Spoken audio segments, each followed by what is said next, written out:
What's up YouTube, Capital G here, checking out the brand new Destiny Hero support that just got revealed coming out of Dark Neostorm. Turns out Konami really loves the GX characters because they are all getting support in the Vrains packs. You guys know that obviously Zane Truesdale got a bunch of new Cyber Dragon support in Cybernetic Horizon, then Jaden got support for Neospatians in Savage Strike, and now my boy Edo got some cards for himself. This is really cool because I was incredibly disappointed by the stuff that he got in Destiny Soldiers. I talked about that, and if you watch the Yu-Gi-Oh anime, he was such a badass, especially in his first duel against Yuya in Heartland. It was so deflating that his cards were actually so bad, but his appearance on Vrains was really good. So I do want to go ahead and talk about these cards. I think we have 5 cards revealed, but it wouldn't surprise me at all if we did have more. Destiny Heroes are getting a new fusion monster, and they got a link monster as well. It almost makes me sad that Malicious got put to 2. Kappa, I was saying Malicious should have been banned, by the way.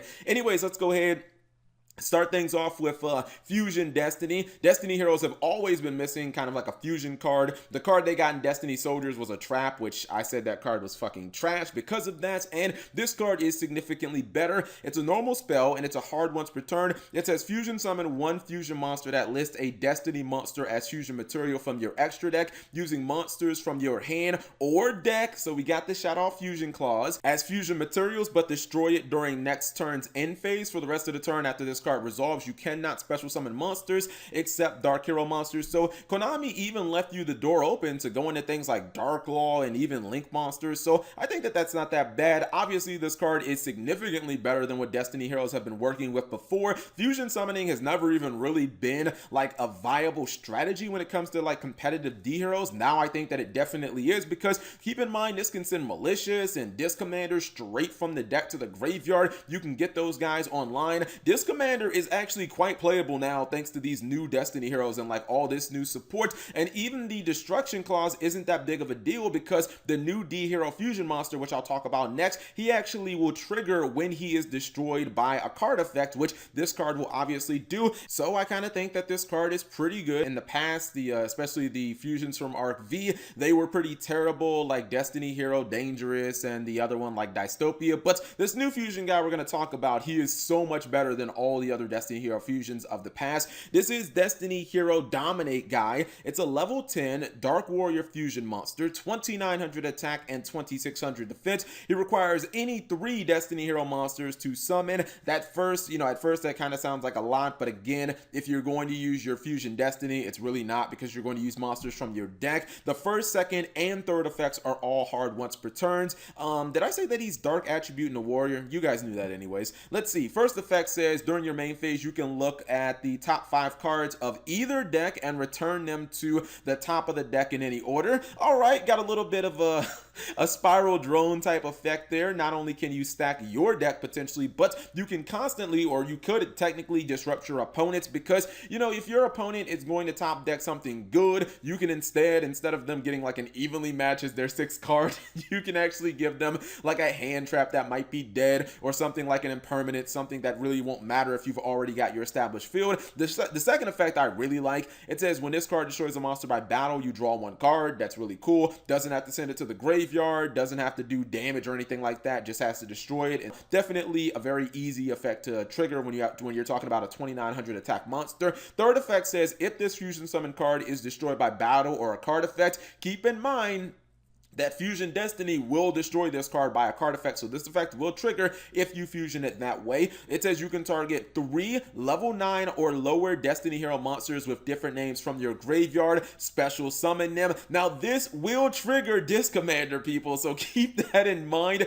As long as you don't try to use this during the same turn that you sent Disc Commander to the graveyard, you can bring your Disc Commander back and draw 2 cards. And really, I just think that this is an excellent effect. I mean, imagine being able to summon Disc Commander back at the same time getting 3 monsters. You could essentially just use Fusion Destiny and you could summon this guy for 1 card, and then your opponent kills it, or they don't kill it and it just kind of kills itself from the fusion spell, and you could be basically getting 5 cards back because you're getting 3 monsters, and then the Destiny Hero Disc Commander is going to let you draw 2 cards. Hopefully those monsters will survive, and then you could possibly turn those into Link summoning, or you could turn those into, fodder for another fusion summon. So overall, this card seems way, way, way better than any of the fusion monsters they've given us in the past. I'm pretty satisfied with it. We have the Link monster, which is Extra Hero Cross Guy. This is what the last Hero Link monster should have been, in my opinion. This one is significantly better. It's a Dark Warrior Hero Link monster, or excuse me, Dark Warrior Link monster, 1600 attack, and it points bottom left and bottom right. The materials are just 2 warrior monsters, so you know, every deck that summons ISO can summon this, I guess.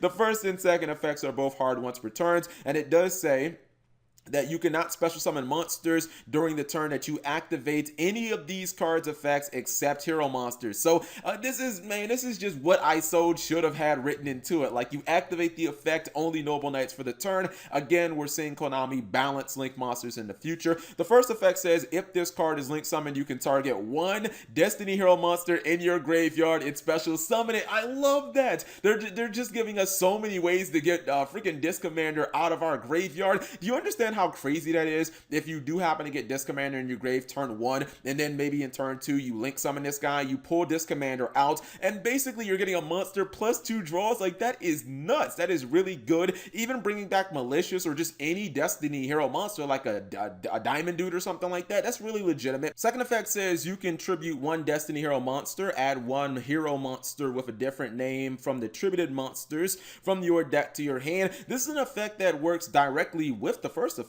because if the first effect reborns one of your Destiny heroes, then obviously you will have a Destiny hero monster to tribute to get a different one. I'm looking at these 2 effects and I'm just thinking how amazing this can be with something like Destiny Hero Disc Commander. Think about this, right? You reborn your Disc Commander, you get 2 draws, and then you trade your Disc Commander in for a Stratos, and then you normal summon your Stratos and get a search. Like, that is incredibly good. This card seems very, very solid, and the fact that your opponent can't, or the fact that you can't special summon it except hero monsters for the rest of the turn when you activate these effects basically makes it so that this card can't be splashed in any decks. This is really good card design, and it's a solid card in my opinion. Now we have a card that just kind of, it's bad in my opinion. We got D-Tactics. It's really just kind of a speed problem with this card. It's a continuous trap, and the first, second, and third effects are all hard once per turns. First effect says during the standby phase, all hero monsters you control gain 400 attack. Okay, that's fine, I guess. Second effect says if a level 8 or higher Destiny Hero monster or Destiny and Dragon is special summoned to your field, banish 1 card from your opponent's hand, field, or graveyard. So you're basically getting a little bit of a Trishula type action right there. You do get the pick which one, and it's kind of nice having the options. That does not target, but the problem is you can't use that the turn that you draw this card, because you want to go ahead and you want to activate your Fusion Destiny, and then you want to be able to just get that monster out of their hand or their field, but you can't because this card's a trap card, which kind of sucks.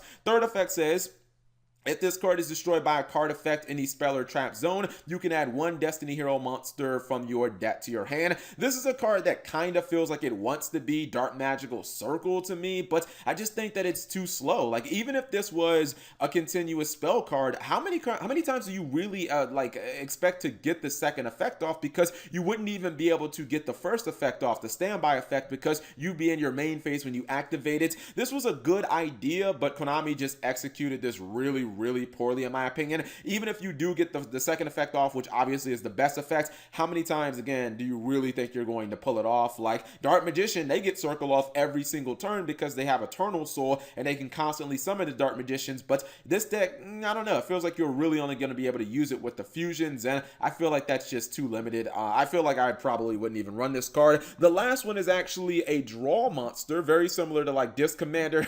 I kind of feel like this guy is supposed to be the Disc Commander replacement, but Konami's kind of scared of making Disc Commander 2.0. This is Destiny Hero Draw Guy.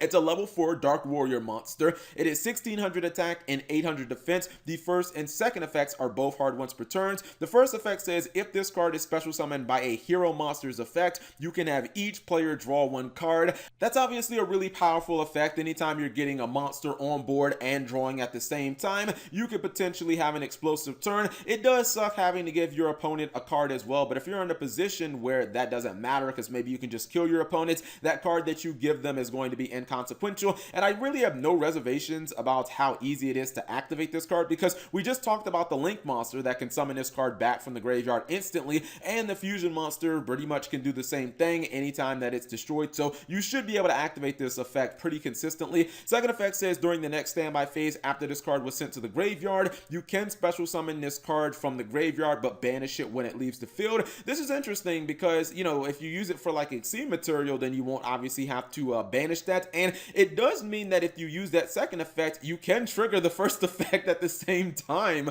which is really nice. So you can special summon it back, use it as a defensive card, and then also draw another card, or, you know, just have it as an extra body. So let me know what you guys think. I feel like this support is so much better than the fucking garbage that we got in Destiny Soldiers. It still pisses me off to this day that Konami tried to give us a Fusion trap card, and I was like, what the fuck is this? Now we have a card that's basically a Shadow Fusion. We have a very competent Link monster and Fusion monster, and I kind of feel like even if they don't reach competitive status, that these are at least just good, competent cards. They at least kind of make sense. So you guys let me know what you think in the comment section below. Of course, I will cover the other cards that were revealed in Dark Neostorm as well. Thank you guys for watching. As always, subscribe if you have not already, and turn on that notification bell for daily videos.